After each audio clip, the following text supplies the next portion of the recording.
Hello. From the studio in Nitro, West Virginia, this is Unreasonable Doubt. It's a podcast about West Virginia University basketball. I'm Josh Witt, and we are in Ross Hodges' first full offseason as the Mountaineers' head basketball coach. This staff first full offseason. And the transfer portal isn't closed yet. A few more days for it to close. Plenty has happened. Plenty has happened since West Virginia came back with an actual crown. And a lot has left. A lot has joined for next season. A lot, meaning more than one. The portal losses have been substantial. And I'm just going to go through this rapid fire. DJ Thomas is in the transfer portal. I wish him well in his future endeavors. Morris Ugasuk is in the transfer portal. I wish him well in his future endeavors. Jackson Fields is in the transfer portal. I wish Jackson the best in his future endeavors. Jaden Forsythe in the portal. I wish him well in his future endeavors. Evans Barning Jr., transfer portal. I wish him well in his future endeavors. Abe Oyadir, portal. I wish him the best in his future endeavors. The walk-on, Niall Howard, he played a little bit. He's in the transfer portal, and I wish that guy the best in his future endeavors. That's everybody that is in the transfer portal that was on the Mountaineers roster. And I can't stress this enough. I wish every single one of those guys the very best in their future endeavors. So the first hurdle I was looking at for Coach Hodge is how well can he retain players in his first offseason and in his time at West Virginia. And nobody's retaining at a high clip. The average is under 50%. But retain somebody, right? And I'm not concerned. And the good news is Ross Hodge has retained more than 0 guys. The bar is very low, and he more than 0 in his first full offseason is a win. Walk-on MJ Feenan, who I think he made the court maybe 1 or 2 games this season. He's gearing up for year 2. He posted that on the internet. I'm taking that as he's coming back. That's 1. 1 is more than 0. And if Amir Jenkins recovering from at least 1 surgery, another one's coming, 2 torn labrums, if he sticks around, that will be 2 guys that are retained for season 2. And that is double the retention of Ross Hodges' first offseason. It wasn't a full offseason, but it was his first offseason. He retained Abe, and equal to the retention of Darren DeVries in his 1 offseason. He never had a full offseason, Darren DeVries at WVU.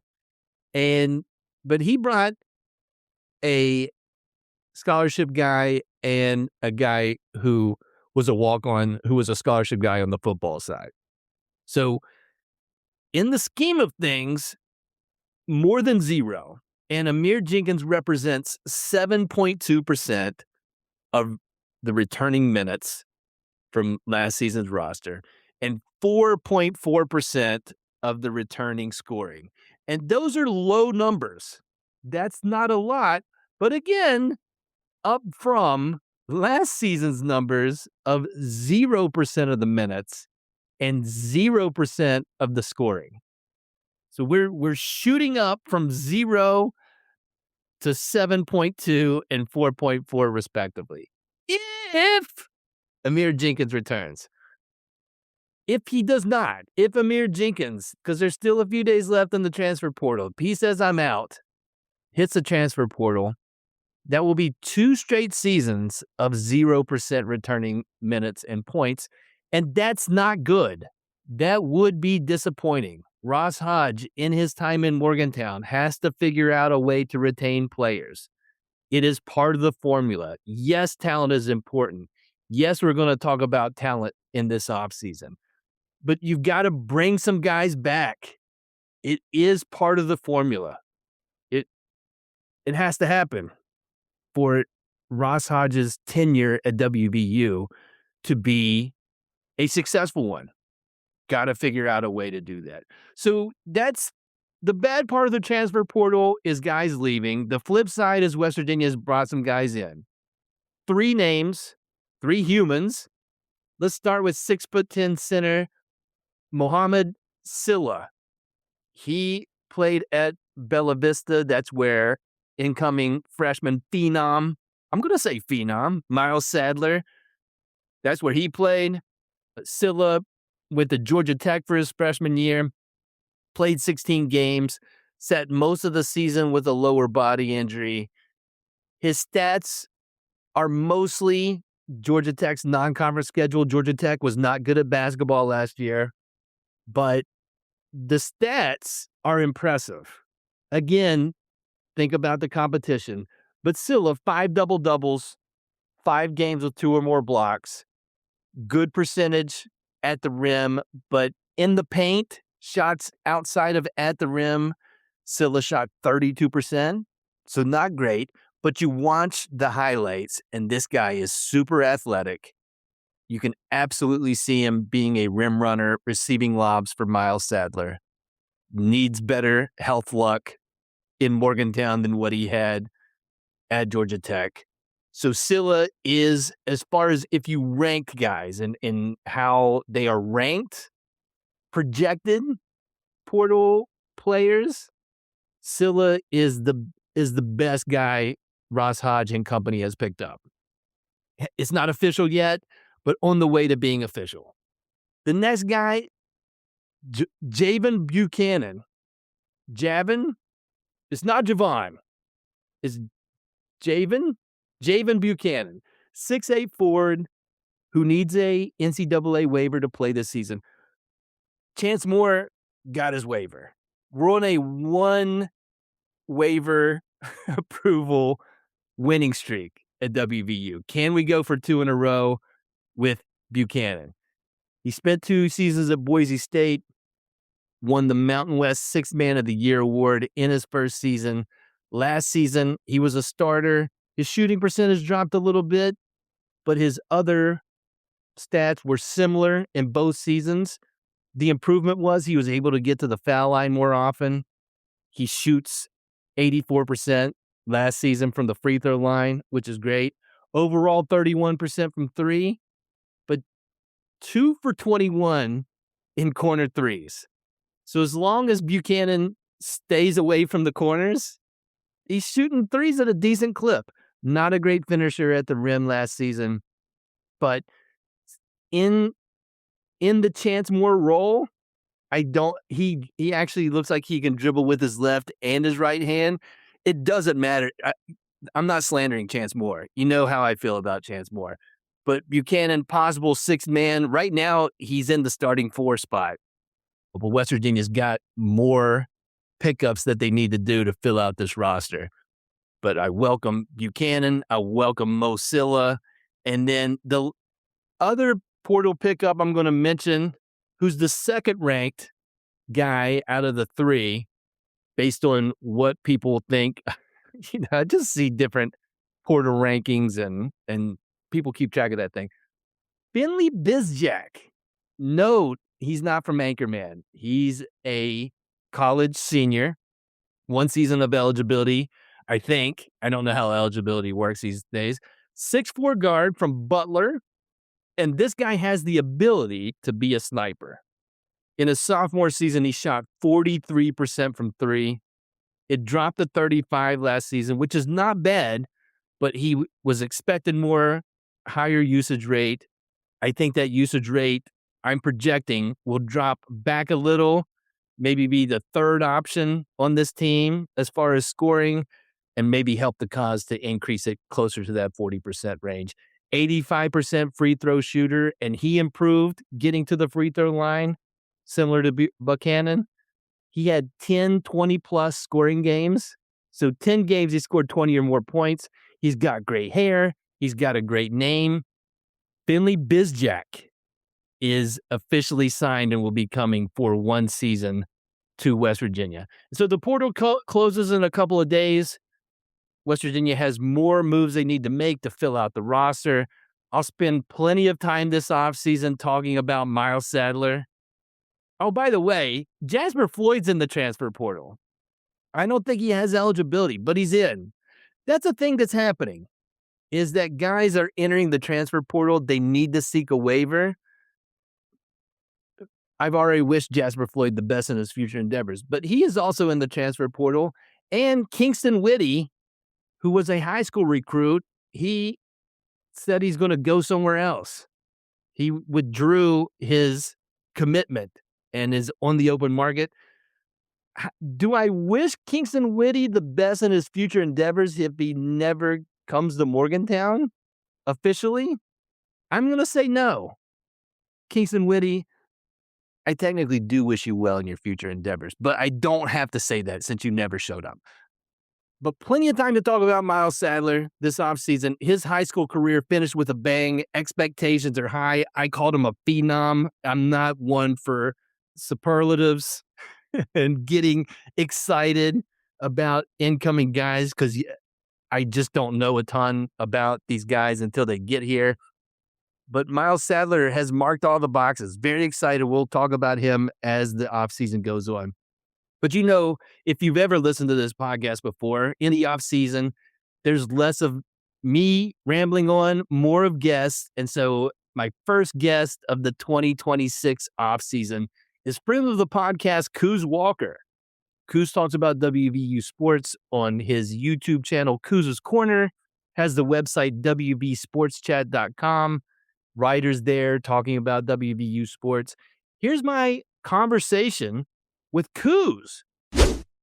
All right, Couz, welcome back to Unreasonable Doubt, a podcast about West Virginia University basketball.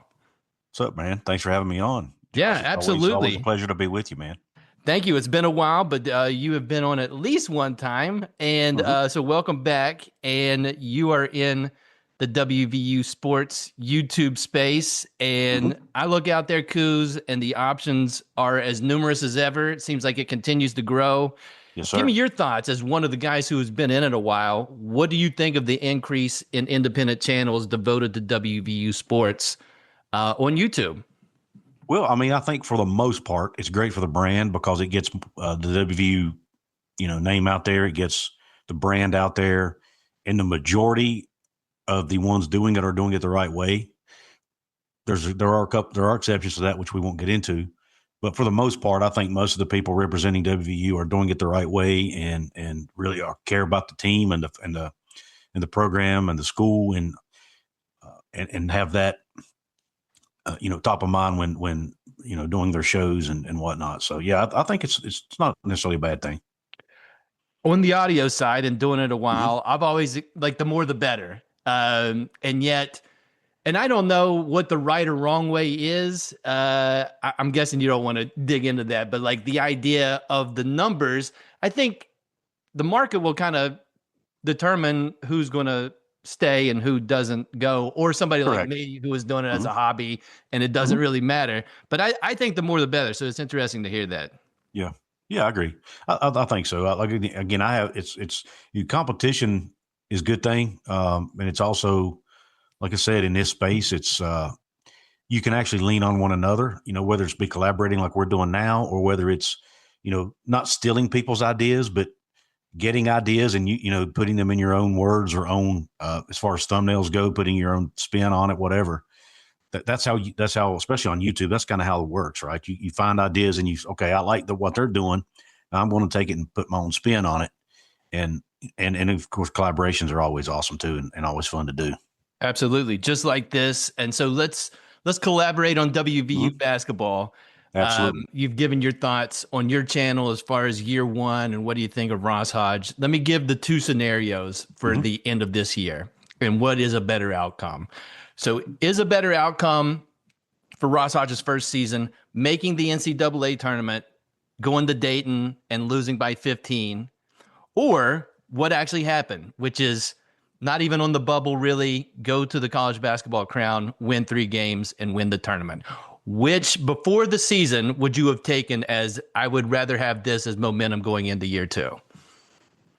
I think the crown was winning the crown ended up being the best thing, and I wouldn't have thought that going into it, but by the end of it, when I saw the the national publicity that they were able to get, the fact they were on Fox, the lone game on, hardcore basketball fans were able to watch them play, get kind of a feel for what Ross Hodge and WVU basketball is about. I think that ended up being a better outcome than, say, making the NCAA tournament and getting booted in the first or second round, which, I think if we're realistic, that likely would have been the scenario this year.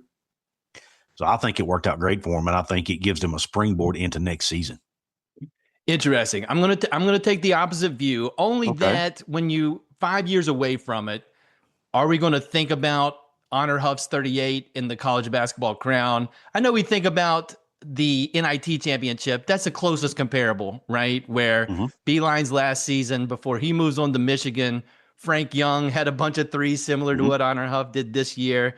But I think about the T-shirt at the end, and I think Darius Nichols made a last-second shot in the semifinals. And that's all I remember from the NIT. So with time, when you're looking back, seeing that made the NCAA tournament as a line item, to me, has the more symbolism long-term and just a threshold of what do you want to do each year? You want to make the NCAA tournament. But as far as the other option, that's the best of what could have happened is what happened, right? Because especially with the turnaround and what's happening, and not a ton of these guys aren't going to be back for next season, right? Besides Coach Hodge. It is the second best for me.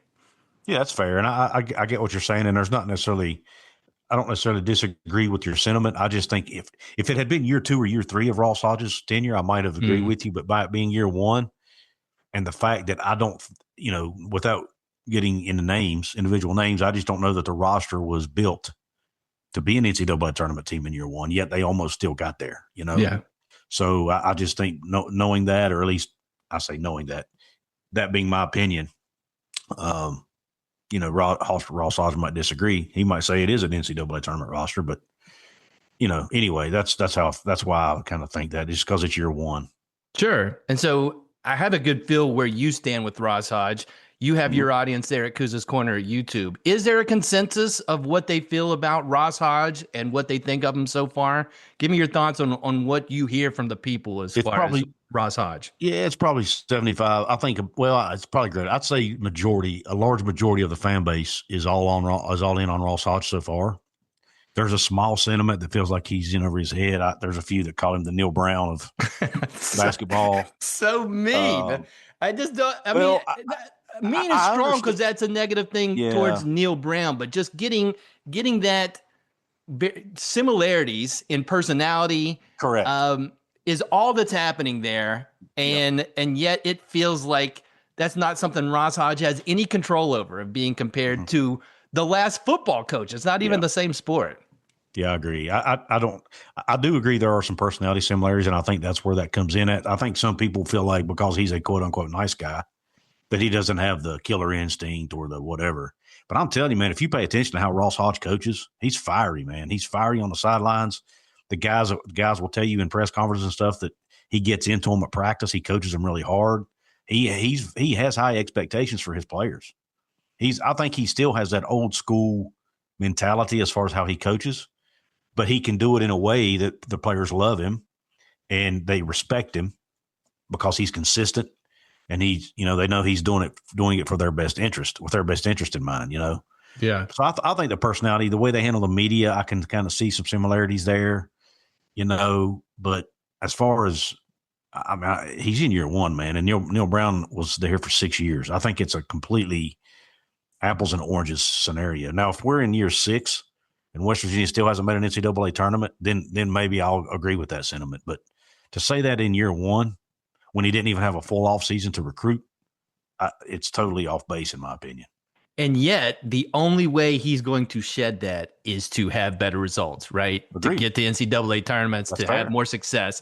That's the only way you don't. And it doesn't have to even get to year 6, right? Because it could be year 3. If we're still having issues getting to the NCAA tournament, then that just intensifies. And maybe football can help as far as having a new narrative on that side with years passing. But winning's the only way to shed that. Absolutely. I agree 100%. And that's fair. So we're the transfer portal is about to end here in a couple of days. Plenty of movement for WVU both ways. How do you think West Virginia has done so far, Ross Hodge and the staff, as the transfer portal closes soon? Give me your takes on how they're doing early in this process. I think so far they've knocked it out of the park, man. I mean, you've got a great point guard already in the freshman Miles Sadler. I know that's not transfer portal, but when you look at the pieces they're putting around him, I mean, first and foremost, it starts with Mozilla, the big transfer from Georgia Tech, somebody who I think one of my videos, I kind of insinuated that we're going to have Lob City coming to Morgantown. Man, I can see Miles Sadler throwing multiple lobs a game to Mozilla for dunks inside. You've got Buchanan, obviously the transfer from Boise State, who can score the basketball as well, and he's got length to go along with that. And then you've got the transfer from Butler, Bizjack, who's number one. He has an awesome name, right? And then I can see all kinds of, play on words during games, and maybe he becomes a verb like Pittsnoggle did. But yeah, I mean, you got him who can score the ball as well, who can shoot it from distance, just like Honor Huff. I say just like he's a different player, but he has a similar shooting ability. So yeah, I mean, I think the pieces they're putting around him is awesome, man, and they're not even done yet. They're not even done. On the flip side, lots of guys hitting the portal. Is it fair in year one to be concerned about the coaching staff's ability to retain players? It wasn't a large bunch that they could retain, but they could. And outside of what looks like Amir Jenkins and a walk-on, everybody else is hitting the portal. Fair to be concerned about that in year one, or is it more of we need to get more talent, this is fine as far as this churn, knowing that across the country, good retention is like in the 20-30% range? Yeah, I mean, I think it's fair to be concerned. I'm not concerned because I think the players he's bringing in are more talented than the ones that are leaving. But we would be naive to admit or to say that retention didn't matter because of your, trying to build your culture and people who understand how the coach does things and what the program expects. You need some of those guys in there. The two that come to mind are DJ Thomas and Jackson Fields, especially Jackson Fields. The guy red shirts, takes a medical red shirt just to up and leave. That's a little bit, frustrating as a fan, but we don't know the reason behind it. There's a possibility that he was encouraged to leave. We don't know for sure. So, and then with DJ Thomas, I'm pretty confident he was not encouraged to leave, but I feel like he probably felt like he was not. He probably wants to go somewhere where he feels like he can play more, maybe, or get closer to home. We don't know, but I think heck, all you have to do is look at the portal rankings right now. On3 has West Virginia. I mean, when you look at the numbers, the talent they're bringing in versus what they've lost is not even. I mean, it's night and day. I mean, West Virginia at one time was number one in the country.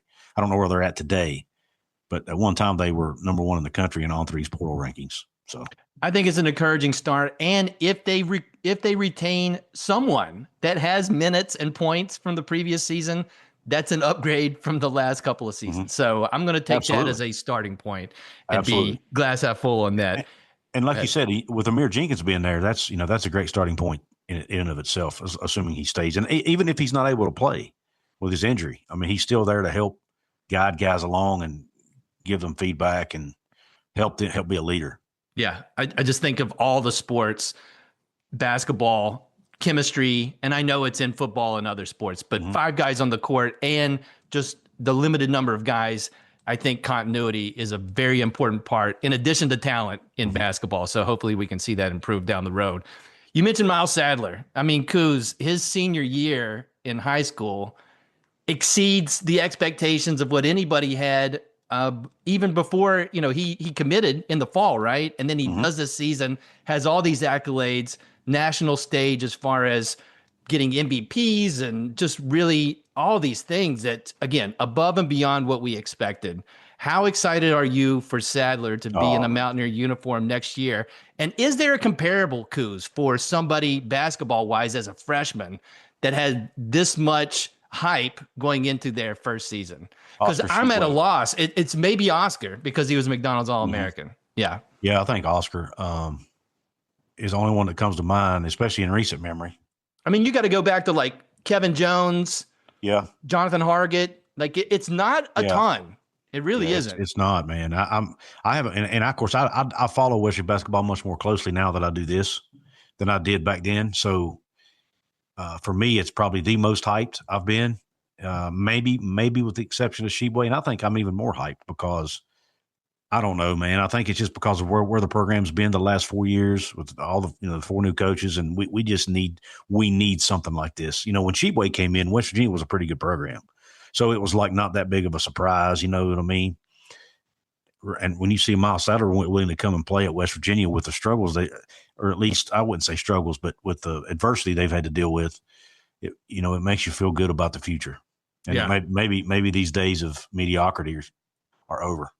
Well, and he's coming in as a point guard. Like, you Correct. just know it actually adds more to what we would expect from him because the ball is going to be in his hands. He's going to be That's the fair. coach on the floor. And Agreed. so it actually adds a little bit more where Oscar, because Deuce was in that class, right? And we weren't talking about Deuce McBride coming in. We got to Right. know him when he got here. All we Oscar knew was that he hadn't played basketball in a year. and I think we heard that he was a quarterback. Yeah. So that, I don't know if anybody's talked about Miles Yeah, McBride being a quarterback. I never thought he'd be what he was. To be honest. No, and he's in the NBA playoffs now, and it's Absolutely. fantastic. But Oscar, it was McDonald's All-American, and then thinking, okay, how many of those have we ever had? Miles Sadler, ball in his hands, feels like you're right, Couz. As far as what they're building in the portal, they're building around what Sadler can do. Like, he is the fulcrum as far as what every other decision feels like that they're making, and so it's going to be. It is the biggest hype I can think of, probably even more than Oscar, just because of how well he's done in these high-level events, MVPs, and just getting his name called, and the highlight packages of just how impressive he is. So, and two, when Oscar came, Derek Culver was already at West Virginia, so there was a little bit of a thinking like, well, how are they going to use those two guys together? They play this, you know what I'm saying? Oh, yeah. It was almost like, yes, he's awesome, he's talented, but does he fit? With Miles and they Sadler, struggled with that for a little bit. They Yeah, did. and of But course, with Sadler, there's no question about it fitting or not. He's a point guard. The fit's there. Absolutely, he's going to come in, and I'm excited to see what he can do. Thank you for the time, Couz. I got one last question, and it's a football-related question. Who has more pressure to have a successful season in year 2, Rich Rod or Ross Hodge?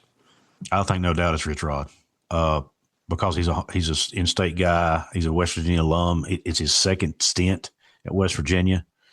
I say this. I might have to. I'm thinking out loud. Josh, that's a good question. I think from a administrative standpoint, it's Rich Rod, because I think there's probably higher expectations for football to win just because that's where most of the money's made. But from a fan standpoint, I actually think Rich Rod probably has a longer leash because he is a West Virginia guy. And I think fans have it. I even noticed it with, and there was a lot of fans on X that were like, why are you, the small number of people who thought Hodge should have been fired, which I thought was absolutely ludicrous. There was a few of those out there, and one of the responses was, "Well, you better hold Rich Rod to the same standards. Why are you not holding him to the same standards?" But I think because he's an in-state guy, fans have a tendency to give him a little bit of a longer leash, and the fact that he's done it at West Virginia before. So I think from a fan standpoint, Hodge is probably under the most pressure, but administratively and from a national perspective, it's probably Rich Rod. So will he do it? I didn't answer your question, but no, you did. I think it's interesting him having a longer leash while also having the history of his time, the first go round, and how it ended. It seems to kind of counterbalance that extra leash. But it does. You're right. He's a West Virginia guy, and maybe there will be some more patience. But in both sports, with the transfer portal and the ability to improve quickly, and seeing what happened at Indiana and these other kind of test cases of, yes, you can do it. Why aren't you doing it? I think the pressure is on, not just on these two guys, but across Division I sports. It's going to be a challenge. Yeah. So what do you think? Who do you think has the most pressure? Oh, I think you're right. I think it's Rodriguez, only because it is the driver. And from a basketball standpoint, how football goes really does affect fans' perspective on basketball. So if Rodriguez is struggling in year 2, the Neil Brown 2.0 and any struggles that gets it doesn't get compartmentalized, because it gets added on, and it's like, you know the cycle. If things are bad in football, it's like, all right, when's basketball season? And if basketball season isn't going great and football, now it's like when's baseball season. And so it is the first domino in the fall sports kind of going into everything of like, if it goes well, it actually gives Hodge more of a leash because everybody's riding high on how well football's going. The basketball bears the brunt of the fan base's frustration. It does. And good and bad, right? Because if it's poor, then it's more expectations. If Rodriguez is killing it in year 2, it does give basketball a little more of a leash to like, all right, but we're killing it in football. I really do think that from a fan's perspective, administration, it is probably equal or close. It's pressure all the time. They want these programs to be successful. So it'd be interesting. Well, Couz, appreciate the time. Go check out Couz's Corner on YouTube and WVSportsChat.com for all things WVU sports. Couz, thanks for joining me again on Unreasonable Doubt, a podcast about West Virginia University basketball. Josh, thanks for having me, brother. It's been fun. Unreasonable Doubt is under the Smoking Musket umbrella. Go to smokingmusket.com. Read posts about WVU sports, daily throwdown. Check that out. Go to the Discord. We're talking about WVU sports and other stuff on the Smoking Musket Discord.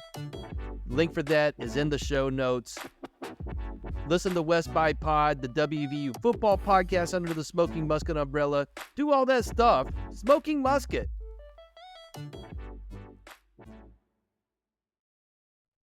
Big thanks to Couz for joining me on the podcast. That's it for this episode of Unreasonable Doubt. Listen on all the platforms, or just pick one.